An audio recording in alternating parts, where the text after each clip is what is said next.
Hello, I'm Africa 54 Managing Editor Vincent McCory. Welcome to Africa 54. Here's what's coming up. Ugandan police detain opposition leader Bobi Wine, along with at least 40 of his supporters, and the U.S. says this demonstrates the eroding of democracy. The campaign of misinformation escalates in Sudan as artificial intelligence-driven voice cloning technology is used to impersonate former leader Omar al-Bashir on social media. And in our entertainment report, the U.S. State Department launches the Global Music Diplomacy Initiative with special musical performance by Secretary of State Antony Blinken. All this and much more coming up on today's Africa 54.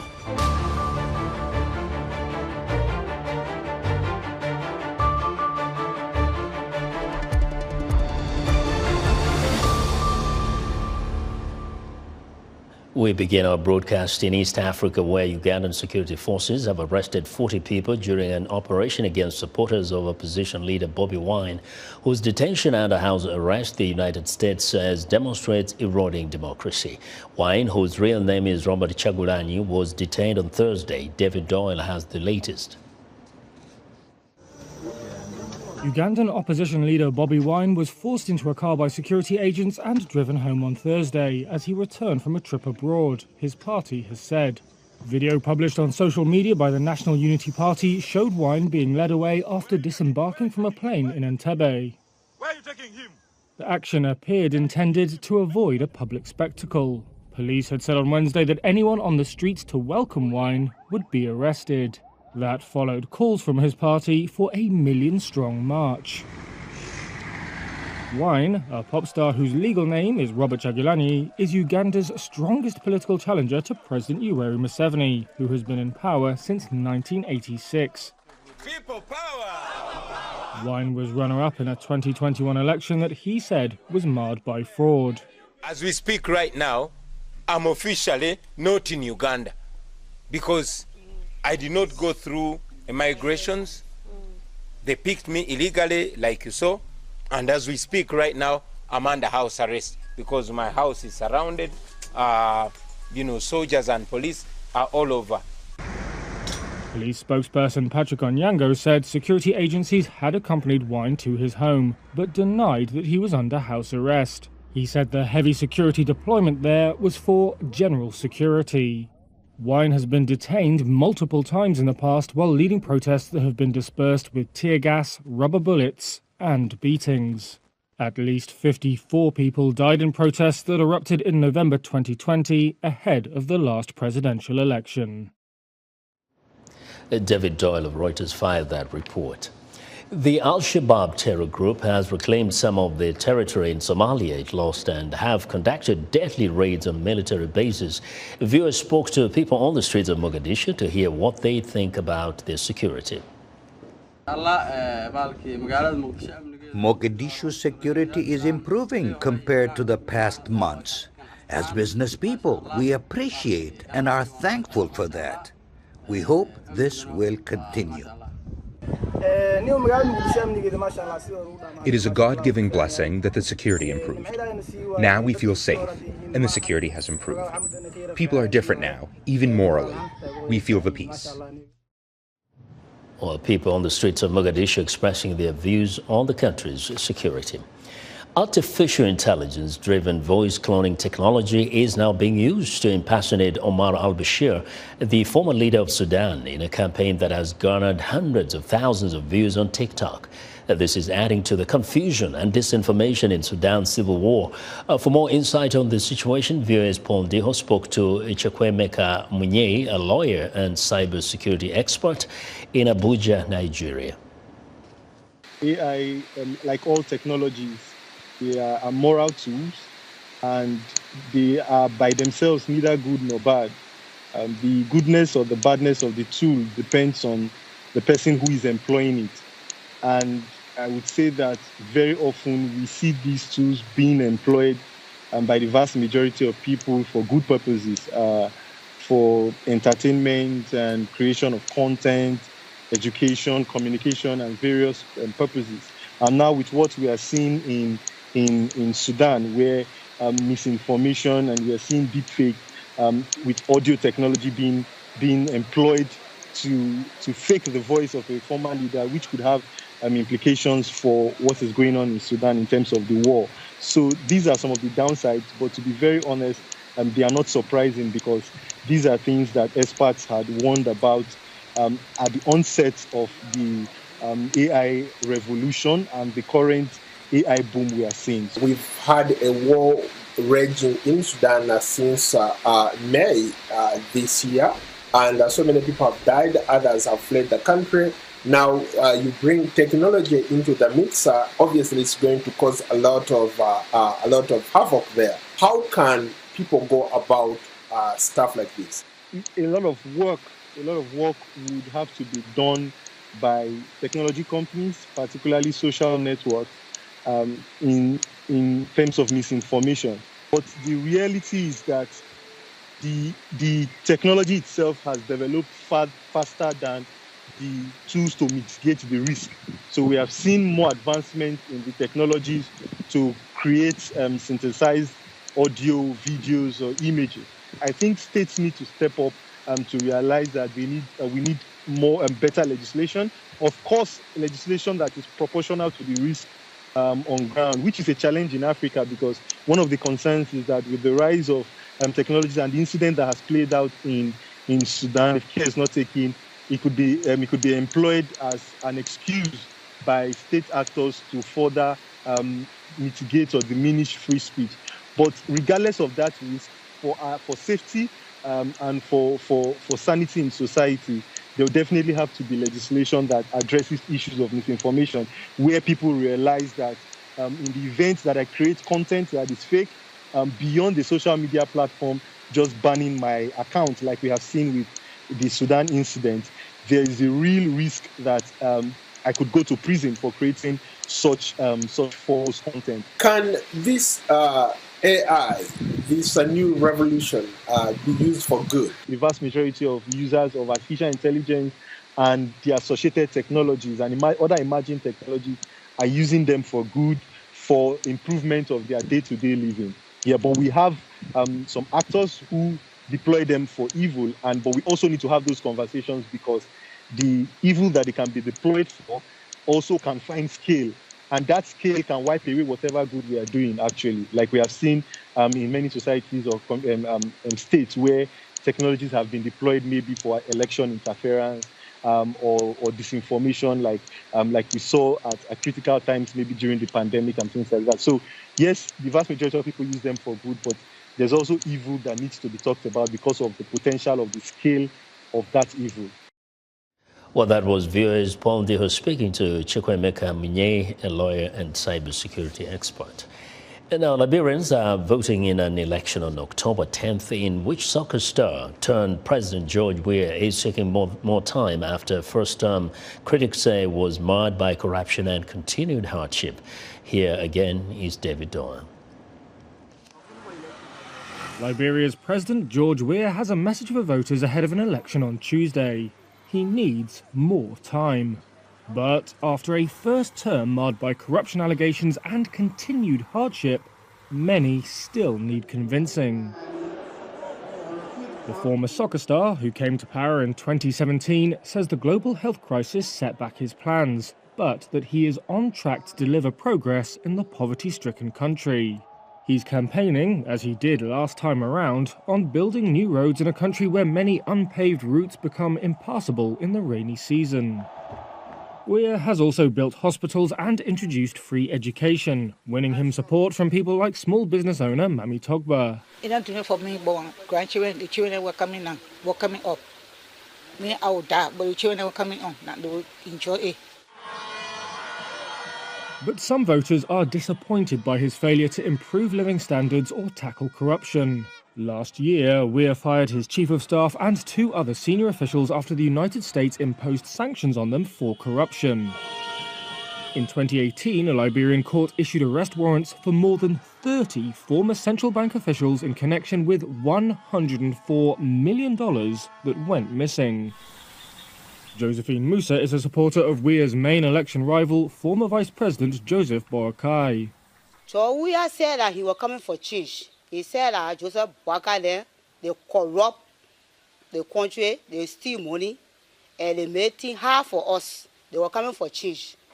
But now, everything has been worse. Liberia is also witnessing a growing narcotics problem among destitute youths. A number of users of Kush live in this cemetery in Monrovia. Among them is Lloyd Ben, who says they want help from the government. The government are taking no action on it, and they push killing most of our friends who don't have strong resistance. Presidential candidates need to secure more than 50% of the vote to avoid a runoff. Maya Bovcon, senior Africa analyst at risk intelligence company Verisk Maplecroft, said Weir will likely win in the second round. That's in part due to his success story in rising from the slums of Liberia to the peak of world soccer. But she said his poor track record could cost him votes, as could the loss of support of his key backer, former warlord Prince Yomi Johnson, who has switched his allegiance to Boakai. However, she said a lack of strong, fresh opposition could work in his favour. So too could solid economic growth. The World Bank says the economy expanded by nearly 5% last year, driven by gains in agriculture and mining. Well, that was David Doyle of Reuters reporting. World Cerebral Palsy Day is observed on October 6th and aims to raise awareness and acceptance of the condition. In developing countries like Nigeria, caregivers and parents of children with cerebral palsy struggle to support their children and deal with the stigma of the disorder. Gibson Emeka visits a mother in Abuja who has left everything to care for her son. The story is narrated by Salim Solomon.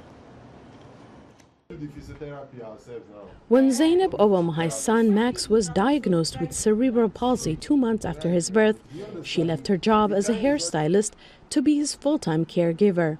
He will cry for 48 hours non-stop. The mental stress is there. And it's like everyday thing. Because I wake up every morning, I see him. I know the things that he's supposed to be doing by now, and he can't do them. Cerebral palsy is a group of disorders that affect a person's movement, posture, and balance. Obamahai's husband, Julius Obamahai, has been supportive. He says he handles the physiotherapy sessions at home to cut the financial burdens. Whenever I'm at home, I try my best to assist, bathe him, feed him. Trust me, feeding a special needs child is not for the faint-hearted. Cerebral palsy is the most common cause of physical disability in children around the world, according to research by the National Institutes of Health. There are about 2 to 3 cases of every 1,000 births, according to the Centers for Disease Control. And women bear the brunt of caring for these children.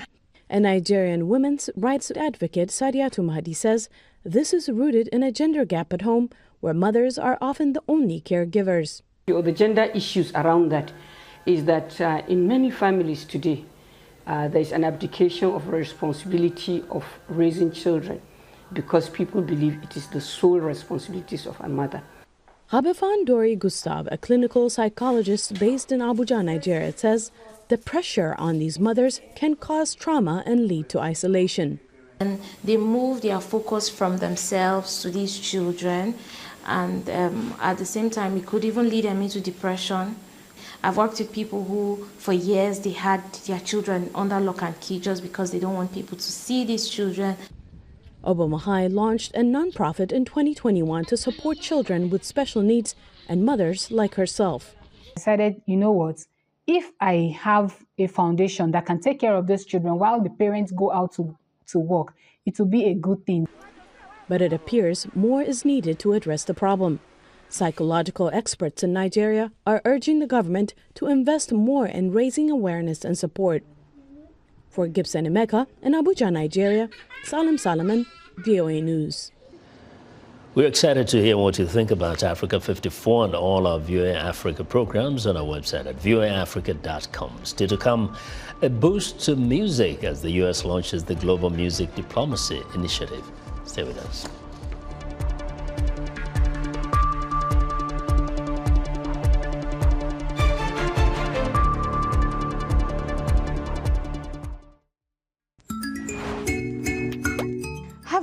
both male and female teachers in classrooms provides inclusive and safe environments for students. However, according to UNESCO, Sub-Saharan Africa continues to have the lowest percentage of female teachers. It's worse in conflict-affected areas where armed groups often terrorize female teachers as well as students. On this week's episode of Our Voices, we will look at challenges faced by female teachers. Join the conversation each week right here on Our Voices. In times of change, when the world seems uncertain and what we hear doesn't reflect what we see, we seek the truth.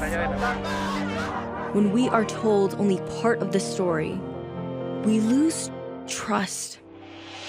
In moments of crisis, our dreams, hopes, and wishes for a better tomorrow depends on a free press.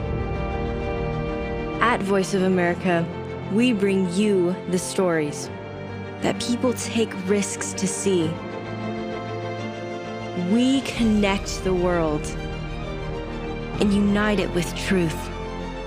At Voice of America, we show you the whole picture.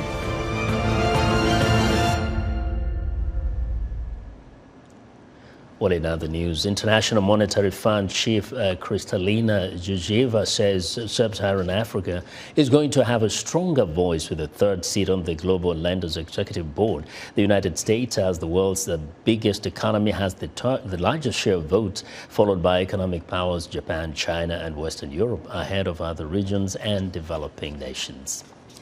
In a new report, the United Nations Commission on Human Rights in South Sudan is urging the government to cease unlawful media censorship and intolerable restrictions on civic and political activities, halt attacks on journalists and human rights defenders ahead of the country's December 2024 elections. And hundreds of students, researchers and artists with upcoming professional trips to France are in limbo, uncertain about getting their visas due to deteriorating relations between Paris and African military-led governments in Burkina Faso, Mali and Niger. U.S. future funding for Ukraine is uncertain as the White House discusses how best to support Ukraine in its war against Russian invaders without a House Speaker to bring Ukraine aid packages to a vote. VOA Pentagon correspondent Carla Bamb has more.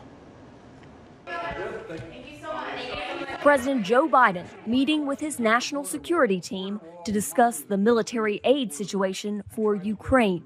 With the U.S. largely divided over funding to the war-torn Eastern European country, Biden plans to speak directly to the American people in a speech emphasizing that supporting Ukraine is the right thing to do and the best strategy for U.S. interest. It is the right thing to do, analysts say, because Russia violated Ukraine's sovereignty as guaranteed under international law, and because Russia broke its own agreement with Ukraine made in the 1990s, when Ukraine gave up its nuclear weapons in return for assurances that Russia would respect its independence and protect it from nuclear attacks. So they're violating the essence of agreements that they've made, and that's very dangerous. That means, what is the nature of international relations? Agreements are not valid. Principles of the UN Charter are not valid. We're left with sort of the law of the jungle. And it's in U.S. interest, officials say, because an expansion beyond Ukraine into Poland would obligate U.S. forces to defend Warsaw and spark a third world war. Officials say they are preventing that scenario with U.S. military aid, a whopping $48 billion so far, a sticker shock number to the average American, but less than 5% of the U.S. military's budget. Instead of fighting over aid amounts in the short term, former officials say the U.S. needs to think long term. This is going to be a long war. We should maybe prepare now for another year of this fighting. And we should do the things that we can do to ensure that the next time the Ukrainians launch an offensive, they're going to be even better prepared than they were now. The Pentagon can provide Ukraine up to $5.4 billion more in military aid under the Presidential Drawdown Authority, which allows the Pentagon to take from its own stockpiles. There's $1.6 billion left to replenish the Pentagon's weapons stockpiles, and no money left to provide Ukraine with long-term security needs under the Ukraine Security Assistance Initiative. We have enough funding to last for a bit longer, from a Department of Defense standpoint, and you'll see this next week at the UDCG. Secretary Austin remains singularly focused on making sure that we're working with Ukraine and our allies and partners to get what they need to be successful on the battlefield. Secretary of Defense Lloyd Austin will host another Ukraine Defense Contact Group for Ukraine's allies in Brussels next Wednesday. Carla Babb, VOA News, the Pentagon. Since its founding, the United States has incorporated art into its federal buildings. Now, 0.5% of a new building's budget usually goes to funding original art designed specifically for that structure. As viewers Dora Mikura reports, it's a tradition that helps preserve American culture for future generations. Which is cast glass. These are very big prisms, actually. James Carpenter is a New York-based artist. His firm has created installations for dozens of notable buildings, including 2 U.S. federal courthouses, this lens ceiling in Phoenix, Arizona, and these suspended light pillars in Salt Lake City, Utah. My work's really about how to enhance or influence in a very positive way people's experience of spaces, primarily through the introduction of light and manipulating light. Carpenter is among hundreds of American artists selected over the years to create original artwork for federal buildings. Artists are chosen by a panel assembled by the U.S. General Services Administration, or GSA, the government agency that oversees federal buildings. Artists can join a GSA registry to be considered. The process, from selection to installation, can take several years. Working with the GSA isn't always as profitable as selling to the private sector. Artists' commissions can range from $50,000 to over $1 million. But it isn't always about the money. This is for the nation. This is permanent. We will take care of it.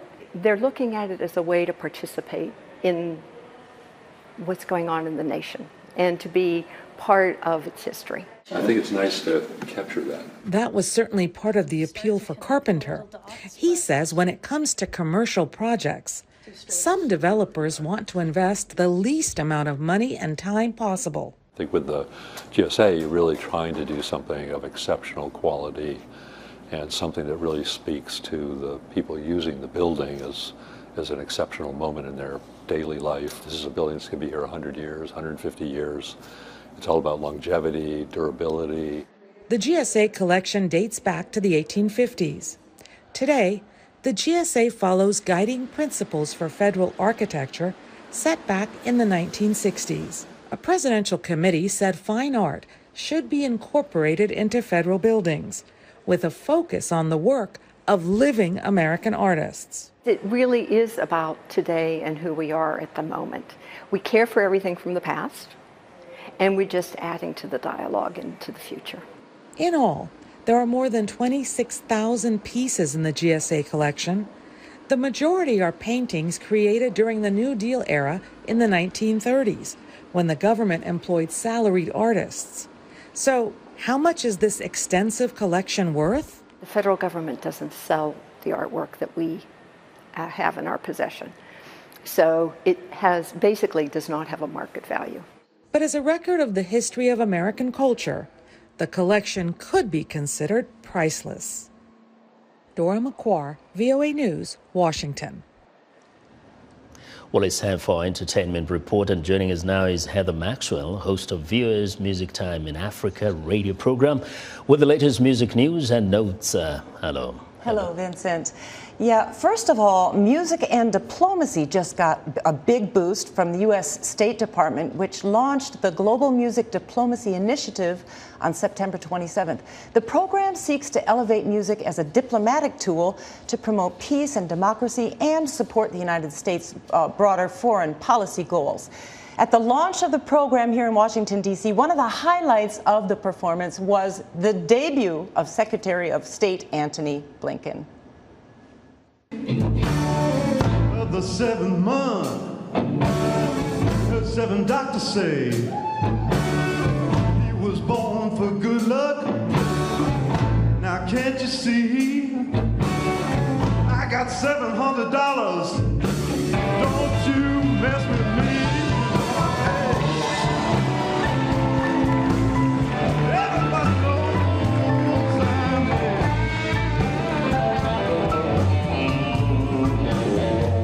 well, I'm a Gucci man.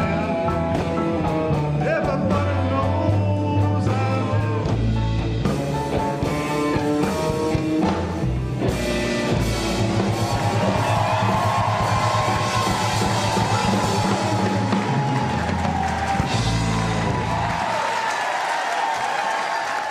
All right.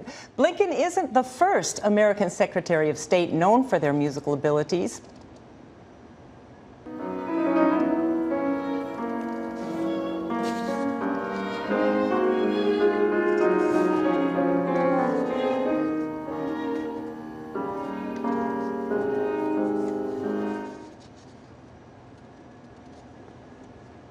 So Condoleezza Rice, who served with President George W. Bush, is a classically trained pianist. During her service, she gave a recital with members of the London Symphony Orchestra at Buckingham Palace in London for Queen Elizabeth II. Now over to Las Vegas. The MSG Sphere made its debut last weekend with a concert by renowned rock band U2. The Sphere is a next-generation music and entertainment arena. It's the newest venue in Las Vegas and the world's largest spherical building, spanning a whopping 54,000 square meters. The entire exterior and most of the interior is covered in giant LED screens. It costs $2.3 billion. The venue holds up to 20,000 people, and if you are lucky enough to get inside, you'll be surrounded by a 76-meter, 16K resolution LED wraparound screen and immersed in the world's largest concert-grade 3D audio system with, get this, 167,000 individual speakers. There's a lot of excitement in Las Vegas right now. Well, that's it for entertainment this week. Vincent, back to you. Well, Heather, thank you very much. Be sure to join Heather Maxwell's Entertainment Reports every Friday right here on Africa 54. And that's our show for today. Be sure to watch Africa 54 on our website at viewafrica.com. From all of us in Washington, have a great weekend. I wonder what to do.